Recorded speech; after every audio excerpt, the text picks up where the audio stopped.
Graça e paz, meus irmãos. Vamos dar início ao nosso momento de devocional. Tome a sua Bíblia no livro de Ezequiel, capítulo 36, o versículo 26. Vamos ao texto. Dar-vos-ei coração novo e porei dentro de vós espírito novo. Tirarei de vós o coração de pedra e vos darei coração de carne. Amados irmãos, o profeta Ezequiel, sacerdote do Senhor, ele foi levado cativo para a Babilônia em 597 antes de Cristo. Nós estamos falando aqui da segunda deportação do povo de Deus. E Ezequiel fez das margens do rio Quebar, na Babilônia, o seu ponto de pregação, onde ele pregava para os judeus exilados. Jerusalém, neste período, havia sido destruído em 586 a.C. O povo estava no exílio, estava humilhado, estava vivendo em meio a um império estrangeiro. E nós não podemos esquecer que quando você é estrangeiro em uma terra, você se veste diferente, você come diferente, os costumes são diferentes. Por isso, muitos haviam se afastado de Deus. E quando nós nos afastamos de Deus, nós damos lugar à idolatria. Nós endurecemos o coração. Nós deixamos de ter intimidade com este Deus que nos conhece, que somos feitura dele. Ao olhar para o capítulo 36 de Ezequiel, nós vemos uma promessa de restauração. Deus promete restaurar aquela terra que havia sido devastada. Deus promete purificar o povo de seus pecados e também da idolatria. Deus promete, a exemplo deste versículo, que é o tema do nosso devocional, colocar um novo coração e um novo espírito, para que pudessem andar em seus caminhos. Essas promessas, irmãos, apontam tanto para a restauração física do povo, ou seja, o povo voltando para Jerusalém, para Israel, quanto para a renovação espiritual. E essa promessa tem o seu cumprimento pleno em Cristo e no derramar do Espírito Santo que nós vemos em Pentecostes, em Atos capítulo 2. O profeta Ezequiel, ele fala ao povo de Israel que estava no cativeiro babilônico. Eles tinham se afastado de Deus, tinham endurecido o coração, estavam vivendo idolatria. E idolatria, meus irmãos, é um dos pecados que Deus abomina. É muito interessante porque quando falamos de idolatria, certamente o que vem à sua mente são as imagens de esculturas. Mas idolatria é muito além das imagens e esculturas. É tudo aquilo que se levanta e ocupa um lugar que é de Deus. Então, quando nós fazemos do nosso trabalho o nosso Deus, isso é idolatria. Quando nós fazemos dos nossos prazeres, até mesmo os nossos momentos de lazer, futebol, jogos de celular, jogos no computador, filmes, séries, quando tudo isso ocupa um espaço majoritário na nossa vida, ao ponto de nós esquecermos do resto, isso é idolatria. Há pessoas que idolatram o veículo, o carro que possuem. Há pessoas que idolatram o dinheiro, os cifrões, a quantidade numérica que tem em sua conta bancária. Isso é idolatria. Idolatria é tudo aquilo que rouba você da verdade da existência de Deus. Idolatria é tudo aquilo que você vive para. Então, se você vive para os prazeres, se você vive para os negócios, se você vive para o seu trabalho, se você vive para o dinheiro, isso é idolatria. E aqui, Ezequiel está pregando uma palavra que parece ser antiga, mas não velha, não se tornou antiquada. Nós ainda temos as nossas idolatrias que precisamos a todos os dias vencê-las para que o Senhor seja o único Deus sobre a nossa vida. O bonito deste capítulo 36, é que Deus, em sua misericórdia, Ele promete restaurar o seu povo, porque nós somos povo dele. Foi Ele que nos escolheu como seu povo. É Ele, então, na sua misericórdia, que nos restaura. Só o Senhor restaura. Irmãos, só Deus consegue restaurar o ser humano. Só a palavra do Senhor. Só em Cristo Jesus, olhando para Ele como o nosso idem, então, olhando para Ele como alguém que nós podemos nos identificar. Só Ele pode restaurar. Por isso, meu irmão, não há nada neste mundo que Deus, com a sua graça, com a sua misericórdia, não possa restaurar. Então não vamos deixar de orar, não vamos deixar de clamar pelos nossos familiares, não vamos deixar de clamar por nós mesmos. Porque aqui a palavra do Senhor fala de um coração duro. Aqui o Senhor está falando de um espírito novo. E veja, irmãos, aquele povo estava de pé, aquele povo estava vivo, mas o coração estava endurecido. Aquele povo estava vivo, mas precisava de um espírito novo. O fato, irmãos, de estarmos de pé, o fato de estarmos caminhando, não quer dizer que dentro de nós possa existir um coração de pedra.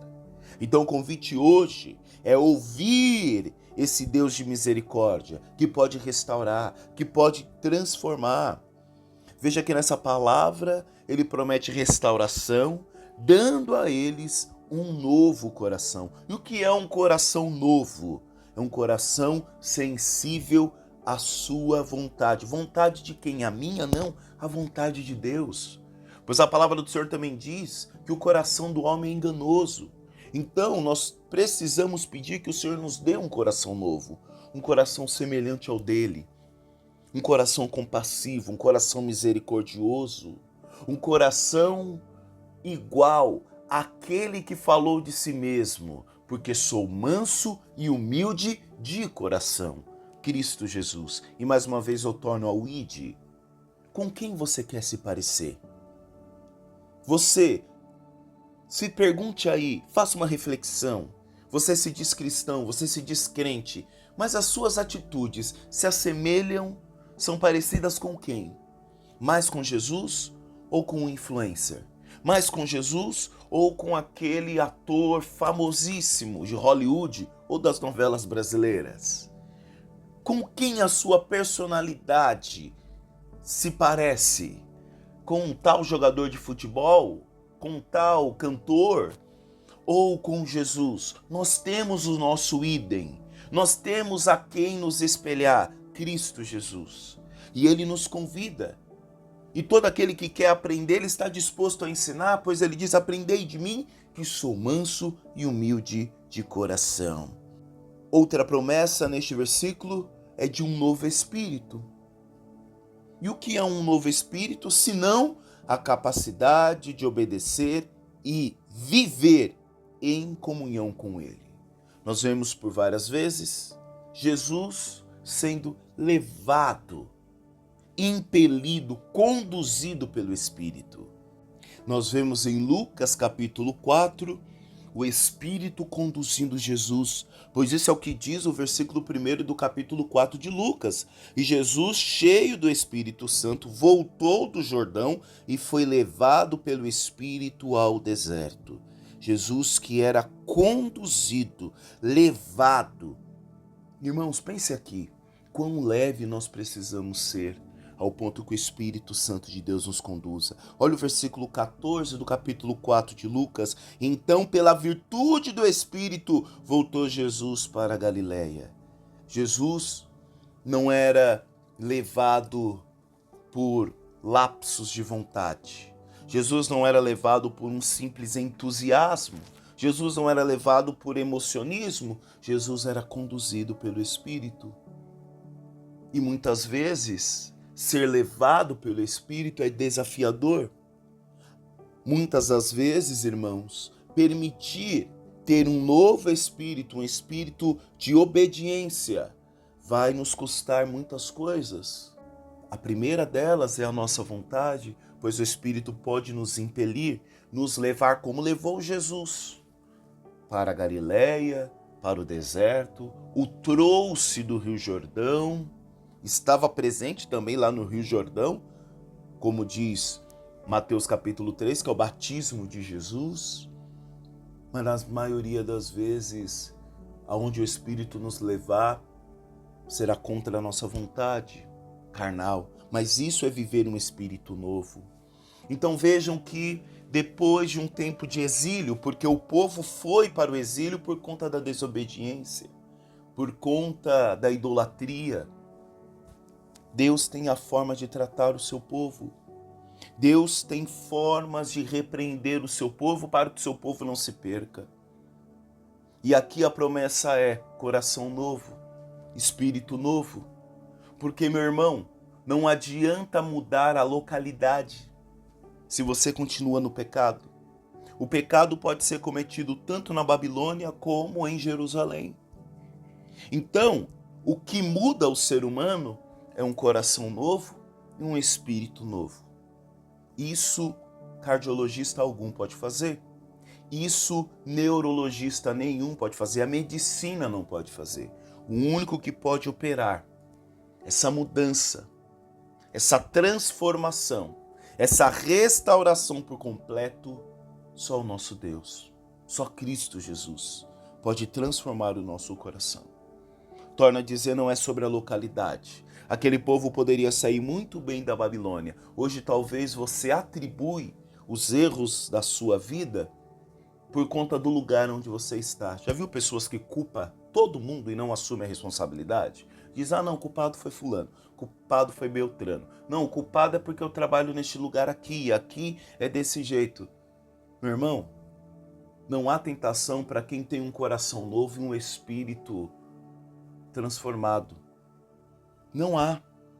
Se a sua mente está em Cristo, o seu coração está em Cristo, se há em você um espírito renovado, não digo que não é fácil, tentações virão, mas Cristo nos sustenta. Um coração transformado é um coração que se mantém, não em si mesmo, mas se mantém na palavra do Senhor. 2 Coríntios capítulo 5, versículo 17, assim que se alguém está em Cristo, nova criatura é, e as coisas velhas já passaram, eis que tudo se fez novo. Meu irmão, cristianismo, seguir a Jesus é caminhar em novidade de vida.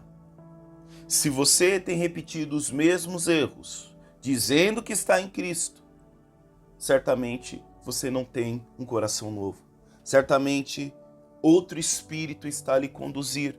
Então você precisa pedir que o Senhor lhe dê um coração novo, que o Senhor tire esse coração de pedra. E coração de pedra não promove vida. O coração precisa ter movimento. O coração precisa ser de carne. O coração precisa bater. Coração de pedra não promove a vida. Coração endurecido não promove a vida. Você acha que está vivo, mas você está morto. Você precisa de um coração de carne, um coração novo. Torna a dizer, coração frio, gelado, empetrecido, não promove vida. Você precisa de um espírito novo. Então, eu desconfio de alguém que diz que encontrou Jesus, mas atitudes permanecem as mesmas. Que o Senhor nos renove, que o Senhor nos transforme, que o Senhor nos dê graça. Salmo 51, versículo 10. Cria em mim, ó Deus, um coração puro e renova em mim um espírito reto. Aqui é o salmo de penitência. Davi acabara de cometer um assassinato, um adultério, e depois foi repreendido pelo profeta Natã, e agora ele escreve esse salmo pedindo misericórdia.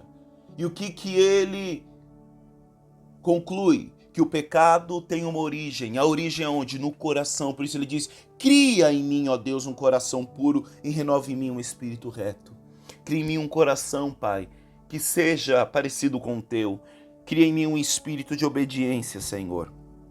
Romanos capítulo 12, versículo 2. E não vos conformeis com este mundo, mas transformai-vos pela renovação da vossa mente, para que experimenteis qual seja a boa, agradável e perfeita vontade de Deus. Só o Senhor pode nos renovar. Só o Senhor pode renovar a nossa mente, a forma como que enxergamos a situação. João capítulo 3, versículos 5 e 6. Jesus fala do novo nascimento pelo Espírito. Nós precisamos nascer do Espírito, irmãos. Gálatas capítulo 5, 22 e 23. O fruto do Espírito é evidência desse coração novo. Amor, paz, paciência, bondade. Que o Senhor, no dia de hoje, assim como Ezequiel trouxe essa promessa, que Ele encontre em nós liberdade, para criar em nós um coração novo, para colocar dentro de nós um espírito novo. E ele continua o versículo dizendo, o versículo 26 do capítulo 36 de Ezequiel: tirarei de vós o coração de pedra e vos darei um coração de carne. Senhor, que o Senhor nos dê um coração novo, que o Senhor nos dê um coração reto, que o Senhor nos dê um coração transformado. E quais os pontos nós podemos aplicar através desta palavra? Deus transforma o nosso interior. Não é apenas sobre mudar hábitos externos, mas receber um novo coração, cheio de sensibilidade, amor e desejo de obedecer a Deus. Segundo ponto, coração de pedra versus coração de carne. O coração de pedra é insensível, é fechado, é resistente à voz de Deus. Já o coração de carne é vivo, compassivo e disposto a ouvir. Terceiro e último ponto, renovação diária pelo Espírito. Esse texto aponta para a obra do Espírito Santo em nós. Hoje essa promessa se cumpre em Cristo. Ele nos dá vida nova para viver não mais segundo a carne, mas segundo o Espírito. Irmãos, vamos orar? Pai de bondade, nós te louvamos e agradecemos por mais um dia. Agradecemos, pois até aqui o Senhor tem nos sustentado. Obrigado a Deus porque a tua palavra nos exorta e nela encontramos tudo o que necessitamos. E te pedimos, Senhor, que o Senhor venha criar em nós um coração novo, que o Senhor arranque de nós esse coração de carne, esse coração endurecido, esse coração que não quer se converter, esse coração, ó Pai, que não quer perdoar, esse coração que não quer amar. Que o Senhor coloque em nós um coração semelhante ao teu, que nós possamos aprender contigo, que é manso e humilde de coração na sua essência, a ser como tu, a olhar como o Senhor, a obedecer à voz do Espírito, mesmo que isso custe as nossas vontades. É o que nós te pedimos, no nome de Jesus. Amém. Forte abraço, meu irmão e minha irmã.